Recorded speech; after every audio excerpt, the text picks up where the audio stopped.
Fala pessoal, tudo bem? A gente vai trazer uma novidade muito especial para vocês, que a gente está muito feliz, que é o primeiro fundo de investimento da Mercúrios. A Mercúrios finalmente, depois de muitos anos tentando, trabalhando, a gente tem o nosso fundo de investimento. Então quem quer investir na Mercúrios, quem quer investir nas estratégias da Mercúrios, consegue terceirizar a parte do seu capital para a gente investir por vocês. Essa tese é uma tese bem legal, tá, cara? Se a gente coloca um Ethereum maximalista e um Bitcoin maximalista aqui na mesa para discutir essa tese, eu acho que eles saem no soco. E, cara, os Ethereum maximalistas, eles têm bastante essa tese, né? Eles falam bastante do flipping. O flipping é quando a Ethereum vai flipar o Bitcoin, quando a Ethereum vai ultrapassar o Bitcoin.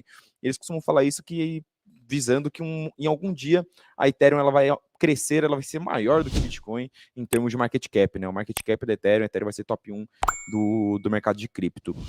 Sendo bem sincero, assim, fazendo um pouquinho de futurologia, já que a gente já está na minha vibe cartomante aqui, astrologia e coisas que não existem, cara, eu realmente acredito que a gente está caminhando para isso em um futuro longo. Não é no futuro próximo, não é no futuro no médio prazo, tá? Eu acho que no longo prazo a gente está caminhando para isso. Por quê?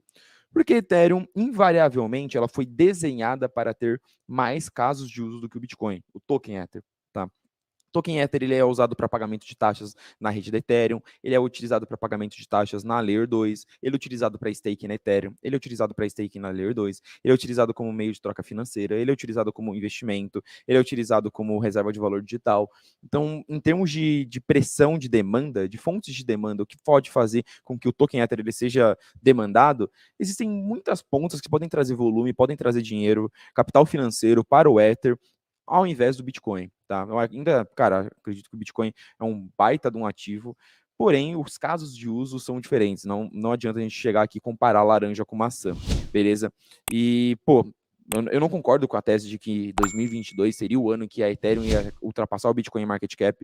Eu acho isso achava isso bem difícil, continuo achando que não acho que isso vai acontecer em 2023, tampouco em 2024, mas algumas coisas já são bem interessantes que estão acontecendo e que justificam o fato da Ethereum, hoje do Ether no caso, ser a maior posição do nosso portfólio, tá? Do nosso portfólio na Mercurius Asset, fundo de investimento da Mercurius, Ether é a maior posição, mais do que Bitcoin. O que se justifica? Eu acredito que a Ethereum, o Ether, ele está num viés de crescimento maior do que o Bitcoin, tá? Então acredito que ele está passando por alguns movimentos mais interessantes do que o próprio Bitcoin está passando. Eu acredito que em termos de robustez, crescimento de infraestrutura e posicionamento de mercado, a Ethereum ela é a maior vencedora de 2022. Foi o que eu falei, né?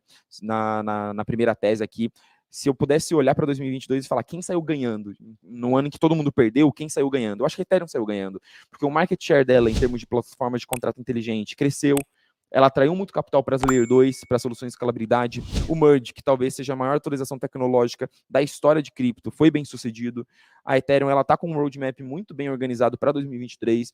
Então, acredito que como empresa, ela saiu muito forte, ela saiu mais robusta do que ela entrou em 2022. Em termos de preço, teve um padrão de preço que foi bem interessante. Eu até comentei no meu Twitter esses dias que o par Ether Bitcoin, ou seja, a valorização do Ethereum versus a valorização do Bitcoin, ele não sofreu tanto nesse bear market, tá? Se eu olhar ano a ano, né, de 1º de janeiro até agora, eu acho que a Ethereum ela desvalorizou coisa de, sei lá, uns seus 5 a 10% frente ao Bitcoin, o que é muito pouco para um bear market. Se a gente olha os bear markets anteriores, esse movimento foi muito mais drástico. Normalmente a Ethereum, ela sofria muito mais porque o capital que estava nela era um capital muito mais frágil, não era um capital mais resiliente, não era um tanto capital institucional, e a tese de valor da Ethereum, a proposta de valor da Ethereum, a tese que as pessoas tinham para investir na Ethereum era mais frágil, tá? Ela se posicionava mais como uma aposta. Bitcoin era supremo ali no mercado de cripto, era o único ativo que dava para confiar, era o único ativo que já estava consolidado, que tinha uma infraestrutura robusta, que tinha uma segurança, e a Ethereum era uma shitcoin ali, uma altcoin. Tá? Essa era a visão dos investidores, por exemplo, no último ciclo de 2017 até 2020,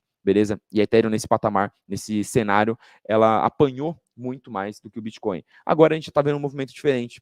A gente pega esse último bear market que a gente está vivendo, o Ether está sofrendo muito menos do que ele sofreu nos movimentos anteriores. Então isso mostra que o cenário em torno do Ether ele está mudando bastante. O perfil do investidor do Ether ele vem mudando bastante, vem atraindo mais capital, e eu acredito que em termos de crescimento a Ethereum está muito bem posicionada para crescer muito em 2023, tá? Principalmente via soluções em segunda camada, e eu acredito que tá com a faca e o queijo na mão para tudo isso refletir no token Ether, e o token Ether estar muito bem posicionado para ser um dos principais ativos, um dos ativos que mais tendem a ter a melhor assimetria de risco e valor para risco e retorno, desculpa, para 2023. Eu realmente não vejo motivo para não estar posicionado nesse ativo por todos esses motivos que eu falei, tá? Eu realmente acredito que a Ethereum ela começa 2023 muito mais forte do que ela começa 2022. É o ano que ela vai flipar o Bitcoin. Cara, o Bitcoin também está crescendo bastante, então, em termos de infraestrutura, em termos de robustez, eu acredito que não é um movimento que vai acontecer no curto prazo, mas o racional, por tudo isso que eu falei, é que isso aconteça no longo prazo. Bom, pessoal, agradecer aqui o Gabriel Brios por ter explicado um pouco dessa tese.